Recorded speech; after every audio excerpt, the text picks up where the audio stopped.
अस्सलाम वालेकुम। उम्मीद है आप सब खैर आफियत से होंगे। तो आइए आज की आयतें शुरू करते हैं।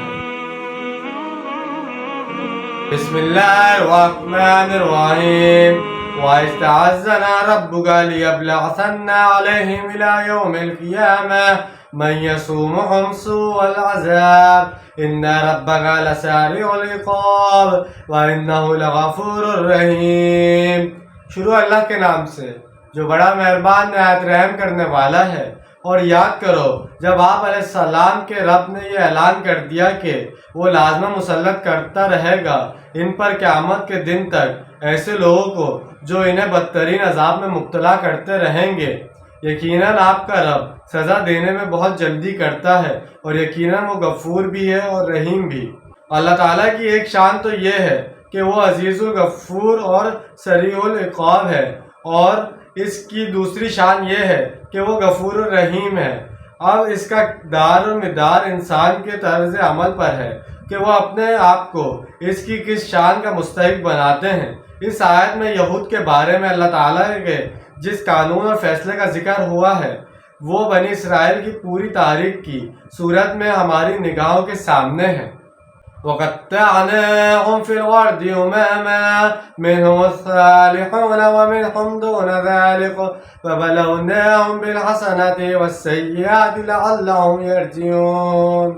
और हमने इन्हें ज़मीन के अंदर मुंतशिर कर दिया फ़िरक़ों की सूरत में। इनमें से कुछ लोग सालेह हैं और कुछ वो भी हैं जो दूसरी तरह के हैं। हम इन्हें भलाई और बुराई से आजमाते रहे हैं कि शायद ये लोग लौट आए। बनी इसराइल का ये दौर इंतशार 70 ईस्वी में शुरू हुआ जब रोमन जनरल टाइटस ने इनके मअबद सानिद सेकंड टेम्पल को शहीद किया जो हज़रत उज़ैर अलैहिस्सलाम के ज़माने में दोबारा तामीर हुआ था।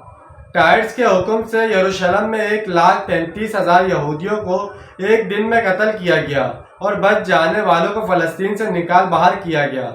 चुनाचा यहाँ से मुल्क बदर होने के बाद ये लोग मिस्र, हिंदुस्तान, रूस और यूरोप के मुख्तलिफ इलाकों में जा बसे। फिर जब अमेरिका दरियाफ्त हुआ तो बहुत से यहूदी ख़ानदान वहाँ जाकर आबाद हो गए। इस आयत में इनके ऐसी इंतशार की तरफ इशारा है कि पूरी दुनिया में इन्हें मुंतशिर कर दिया गया और इस तरह इनकी इज्तिमाइयत ख़त्म होकर रह गई। दूसरी तरफ वो जहाँ कहीं भी गए वहाँ इनसे शदीद नफरत की जाती रही, जिसके बायस इन पर यूरोप में बहुत जुल्म हुए। ईसाइयों की इनसे नफरत और शदीद दुश्मनी का जिक्र कुरान में भी है। बस हमने इनके दरमियान अदावत और बग़ज़ क़यामत तक के लिए डाल दिया। ये दुश्मनी यहूदियों के इन गुस्ताखाना अक़ाइद की वजह से थी जो वो हज़रत मसीह और हज़रत मरियम अलैहिस्सलाम के बारे में रखते थे। फिर जंग अज़ीम दोम में हिटलर के हाथों तो यहूदियों पर जुल्म की इंतहा हो गई। इसके हुक्म पर पूरे मशरकी यूरोप से यहूदियों को इकट्ठा करके कॉन्सेंट्रेशन कैंप में जमा किया गया और इनके इज्तिमाई कत्ल की बाकायदा मनसूबा बंदी की गई, जिसके लिए लाखों लाशों को ठिकाने लगाने के लिए जदीद ऑटोमेटिक प्लांट नस्ब किए गए। लाशा मर्दों, औरतों और बच्चों को इज्तिमाई तौर पर एक बड़े हाल में जमा किया जाता। वहाँ इनके कपड़े उतरवाए जाते और बाल मुंडवाए जाते।